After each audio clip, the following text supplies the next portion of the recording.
Hey guys, it's me back with another YouTube video this time. Now I'm going to be playing Fortnite like I said. And don't laugh because it's like I said, PlayStation not good. He only looked back and continued running. I hope he suffers eternal pain. Tentacles come slithering toward Yirim, but Yujin immediately stops them with a big shield. Yirim is stunned and Yujin tells her to run towards his shelter.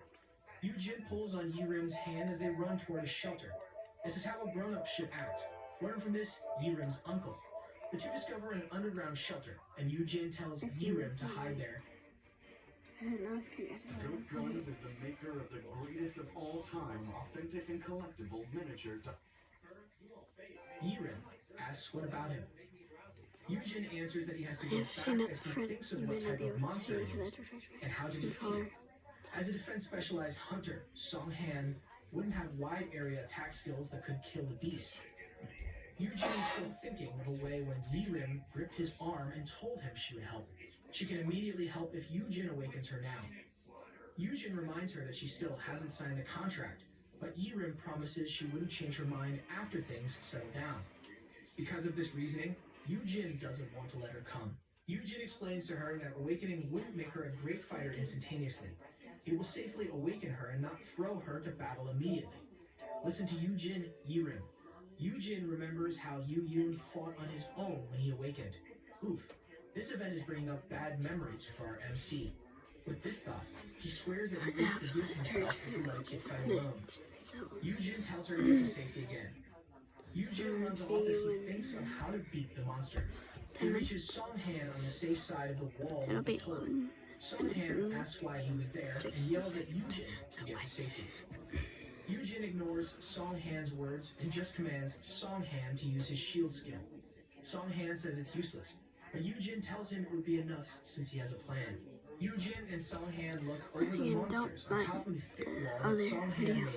Song-Han raises himself and again uses Terra Shield on top of the water they're in. The earth rumbles and begins to make a shield. Instead of making another wall, the earth closed in on the monster, covering it from all sides and sealing even the top. As the earth stops moving, Song-Han thinks he would never have used his skill this way. Yujin tells Song-Han it's his turn as he runs towards the hole left by Song-Han's skill. Yujin plans to use the A-rank black poison pill he bought back from the association earlier. He'll kill the monster by popping one of those in an open shield and immediately closing the barrier. Before Yujin can even throw it in, he stops, shocked to see that the monster is missing. Wondering where it went, tentacles emerge from the sewage and pull Yujin by the ankle. He dances in the air as he realizes the monster hid in the sewer. It was a miscalculation, and he wonders if this is his end. I doubt it's your end since this story can't continue without you. The end of an umbrella whacks on a tentacle, and Yirim appears with an umbrella extended by a wooden pole. It's only at 20%. Yirim kept on attacking the monster that held Yujin. Her attacks worked in a way, and Yujin dropped to the ground when the monster was updating. She's stuck. Are you gonna play If it some? wasn't for her, Yujin might have died for real this time. The two run towards an alley while Yujin scolds Yirim for not listening, saying she's only a civilian. Yirim talks back by shouting that Yujin's only an F-ranker. Ouch. Yujin answers that he's at least an awakened grown-up, unlike her. Yirim reminds Yujin that he's an adult who wants a teenage girl as his bodyguard. Got it. Cool. The two kept bantering as they ran. Yirim knows that she's a minor, but is the exact reason why she needs her own powers. When Yujin saved her, she believes that someone who really wanted to protect her. And at the same time, it made her angry for being helpless. Instead of relying on others' help, she wants the ability to protect herself and to make her own choices. And to do that, she wants Yujin to teach her how to be strong. For a teenager, she's really ready to face the challenges head on. It's just a demo. The monster is almost So you're upon just them, gonna see me and they stop running. Light starts to gather as Yujin grips Yirim's hand. There was a loud boom, and Song-Han could only look over from where he was with eyes open wide. The tentacles are frozen mid-attack, and Yirim's hand is stretched upwards with a remaining magic circle. Yirim has cast Frosty Silent, and the system congratulates her for awakening. She looks at Yujin happily, and announces that she got an S-rank.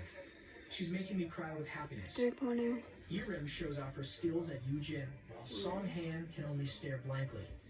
Yujin scolds Yirim that she should not tell everyone about her skills. Yirim Yeah, kept on you wanna talking, hear but the everything you just monster said was to still me. alive. But good. Yujin shouts to watch out behind her as a tentacle grabs Yirim's Oh, arm. good. The I tentacle think shocked I Yirim, think I and might she get immediately smacks the copyrighted. monster while yelling "Mommy." The attack makes Yujin and Songhan's faces pale with shock. The monster is stuck on the wall, and Yujin thinks Yirim is truly an S-rank. Yirim is happy and says that she'll take care of the rest. She borrows the pole Songhan was holding and let it crack to the ground. Now I won't Yirim get appears. copyrighted. It's to throw Yujin's way, but Songhan protects him with his skill. Yirim activates the Sandals of Hermes, and with a whoosh, she attacks the monster. And more rubbles fall on Songhan and Yujin. The frown on his gaze. It's He my. probably thinks this girl is a potential enemy for his brother's affection. Looking at his brother's back, Yujin comments on how Yu-Yun came to I took save him. like 2K because I Yujin don't looks have at his any brother and stuff. calls him brother with a dark But look. you won't see everything. Yujin rushes to Yujin and It's scolds only him. 2 yeah, thinking he should I'm lock not him that up. rich. So. Yujin introduces Yirim to Yu-Yun as Yirim goes back to the ground. Mia! He introduces her as a new S-ranker who can keep him safe. Yirim shyly says hello to Yu-Yun as she realizes that Yujin is not lying when he says his brother is the guild master of Heian. Well, to see is to believe. Yujin proudly says that Yirim will sign with him, while Yu-Yun only comments on how she's still a minor. Yujin scratches his face as he tells his plan to become Yirim's legal guardian.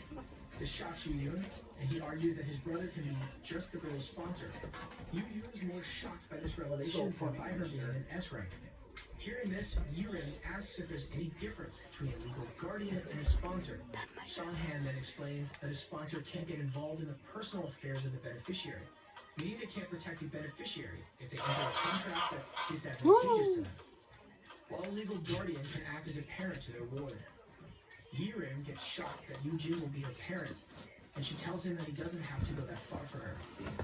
Yu-Yun agrees with Yirim, saying that she's a total stranger. Little bro is panicking. Yujin calmly tells Yirim that he must do so because Yirim has a jerk for an uncle, but he will still leave the decision to Yirim. This infuriates Yu-Yun, and he snatches his brother, saying he won't allow it for his brother's sake. Then he tells how there are many cases of powerful minors who assault their weaker legal guardians. He also mentions that an S-ranker would never listen to an F-ranker. Yu-Yun frowns at Yirim and asks Yujin what he'll do if Yirim beats him up. Yirim can only say that she wouldn't do such a thing, and that she's a nice girl. Yu-Yun glares at Yirim and shouts that he'll just do it himself if she really needs a guardian. This irritates She's trying Yirim, to get in something she she's says not no supposed to. thanks, since Yujin has already volunteered. Yu-Yun really wants his brother for himself. Maybe. Yu-Yun says that Yirim might one day change her mind. Yirim says she wouldn't since there's a contract to keep Yujin safe. She angrily asks Yu-Yun if he is sure that he's not the one who's trying to hurt Yujin. Oh, I miss That won't that. happen. Yirim. The two fought like fire and ice, don't and like Yujin could only try to calm him down. Hearing his I brother mean, speak up, actually, Yu-Yun puts an arm on his brother's shoulder and starts dragging him away, saying they'll go home. It annoyed Yirim more that she grabbed Yujin's arm to stop them. Crack. With Yujin in between two S-rankers, Can you see? his shoulder dislocates, and Yu-Yun and Yirim panic. Yujin can only weakly say that they should leave him you alone. can see, yeah. It's dangerous to be in between an S-ranker's fight. Yu-Yun worriedly asks his brother if he should get him a healer or potions. Yujin points at Yu-Yun and starts scolding him. Yujin asks if this is how he raised him. With a finger still pointed at Yu-Yun, Yujin tells his brother that it's Yirim's choice if she'll get a legal guardian. Yujin scolds Yu-Yun, saying he should be grateful that Yujin got him a new S-rank to join the guild. Yu-Yun falters and tries to reason, but Yujin keeps on scolding him. He tells Yu-Yun that he can't What are you go home yet videotaping? because he still needs to clean up, and that Songhan Kim is waiting for him. So that He thing's commands his running? brother to do his job as a guild master and shoos him Just away. on my. Unable to talk back to his brother, I don't want to be in it. Yu-Yun hesitantly leaves his brother with Yirim. Yu-Yun tells his brother that they'll talk later, and he'll be done in no Heather's here, so time. I'm going out and Seems like Yu-Yun can't talk back when his brother scolds him. Yujin and Yirim watch Yu-Yun leave with Songhan. Yirim then comments on how she didn't know that Heian's guild master could be such a jerk, and how she liked Yu-Yun before because he was handsome.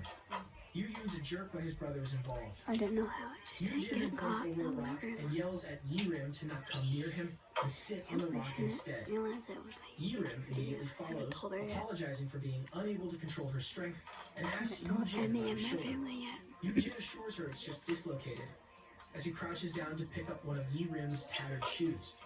Yujin helps Yi-Rim to put on her shoe and comments on how Yi-Rim's uncle gave her worn-out and wrong-sized shoes.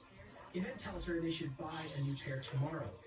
Yi-Rim is happy as she tells Yujin that this reminds her how it typically happens in rom-com dramas. Before she finishes her sentence, she gets so distracted by a fly that she just smacks at it. Yujin managed to evade, but he still got hit a bit, causing his nose to bleed. Yujin says this really got his heart beating fast, except it's out of fear. Yi-Rim can only apologize for what happened. At least the fly's dead. There's serious talk continues. Yujin mentions that he's only nosy, answering Yi-Rim's question about why he would go so far for her. Yujin explains to Yi-Rim how he has been in her shoes before, and how things were rough when their parents died. He wished for someone to help him and his brother out back then, and how he might not be the most reliable guy. Yi-Rim looks at Yujin and mumbles that Yujin is reliable. Yujin smiles at this, and Yi-Rim teases him for wanting her to become his bodyguard. Whatever the case, Yi-Rim looks forward to having Yujin as her guardian. The two bump their fists as Yujin thanks her. Yujin mentions that he may not be able to love her like her parents did. But still, Yujin tells her, "I love you." This line makes Yi-Rim tear up and laugh hard, saying, "It's gross." A system appears and announces that the S-ranker Yi-Rim Park has responded to the keywords and is now under Yujin's care. Yi-Rim Park was caught. Before the two of them can go, Yi-Rim's uncle appears and tells Yi-Rim that he's worried about Me, I was her. trying to get into something. I just swear. He left her on her own. I was trying to get Asks into something. Yi-Rim if it is true that she got her awakening, and tells her how she can make a fortune with that. This disgusts both Yujin and Yi-Rim as they realize they still have to deal with this jerk. Yi-Rim's uncle tells her again how worried he was when he lost sight of her. He asks if Yi-Rim really did awaken, and Yi-Rim answers that she is, and that she's now an S-ranker. Yi-Rim's uncle all smiles as he exclaims how they hit the jackpot. Yi-Rim then tells him she's moving out and has signed a deal with Yujin. This shocks her uncle, who gets angry, telling her she's only 16. Which, of course, Yi-Rim corrects because she's only 15. Yujin interjects and explains the special act on hunters, where hunters can live independently at 14. Don't make me spray you. See, you don't even know her actual age. Don't make me spray you. Yi-Rim's uncle shouts that he's never heard of such a thing, but Yujin simply shows his phone to the man. Yujin plays a record of their previous argument in the barbecue place. Yujin tells him they could also get the security camera footage from the restaurant as evidence. Yujin argues that the man is unfit to be Yi-Rim's legal guardian and runs off without Yi-Rim in her time of need. The uncle rebuts, saying he didn't do such For a this thing. video, The two see y'all continue later to argue while in my Yi-Rim next can only video. sadly This video. Yi-Rim's uncle shows the phone See you. and grabs